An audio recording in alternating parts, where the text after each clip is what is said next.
had an abortion? No, but my aunt has. Would you have one?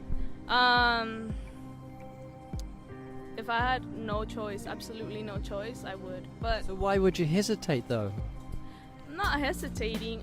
Nobody likes abortion, but sometimes there are harsh circumstances when women are shamed for even considering the option.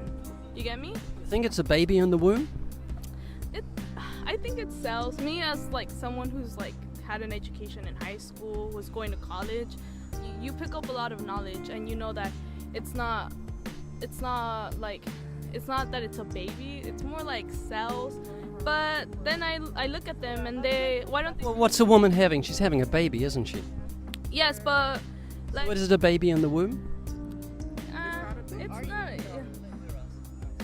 it's not a baby in the womb. So what gets born? Who are you?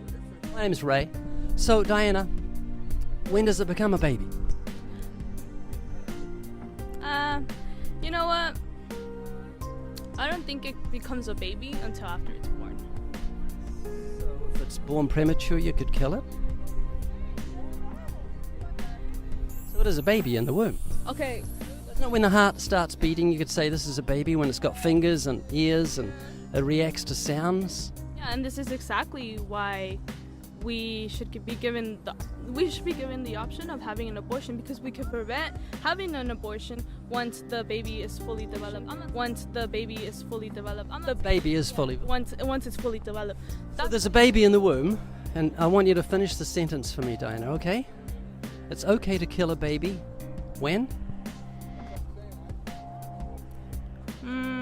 I think as soon as you know you're pregnant, it's okay to kill it. Kill the baby as soon as you know you're pregnant? Mm-hmm. What about at 2 months?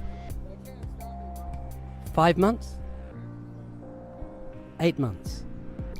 If you hear harsh news, if you know that you're in a situation where you won't be able to raise a baby on your own, maybe if you're in a situation where the baby is going to have a hard life because it's going to be sick, then yeah, I think ultimately it's up to you to make the decision.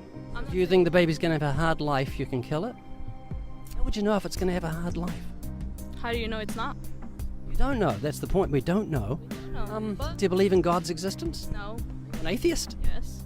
So you believe the scientific impossibility that nothing created everything? Mm-hmm. Is that what you believe? It's scientifically impossible, Diana. Do you know that? Nothing can't create anything.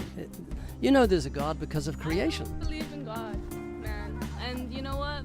We live in a society where we can make our own decisions about what we want to believe in.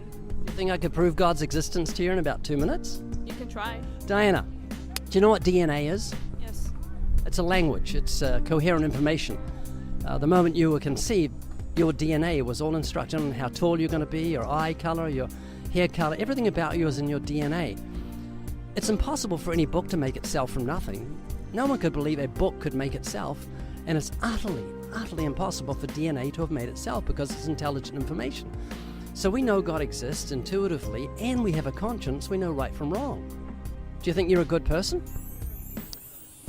I don't know. I don't think I'm a good person. I don't think I'm a bad person. Well, there's one way to find out. How many lies have you told in your life? A lot. You ever stolen something? Once. Have you ever used God's name in vain?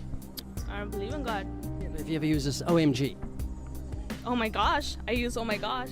Now, Jesus said if you look with lust, you commit adultery in your heart. Have you ever done that? I've never committed adultery. Have you ever looked with lust? Sexual desire? Yeah, I have. Since I was little. So, Diana, I'm not judging you, but you've told me you're a lying thief and an adulterer at heart, and probably a blasphemer, OMG. Diana, so let me give you a quick summation and then I'll let you go because you're uncomfortable, are you? I'm very uncomfortable by your questions.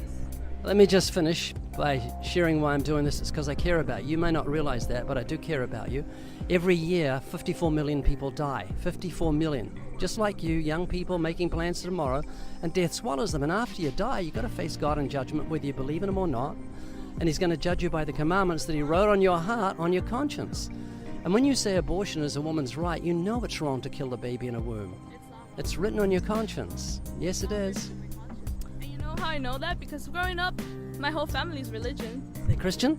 No, they're Catholic. There's a big difference. But still. you know, Difference. there's moral values that they carry, and they don't believe in abortion, but I do. No, you do. And let me close with this. Jesus died on the cross to take the punishment for the sin of the world. You don't have to end up in hell, Diana.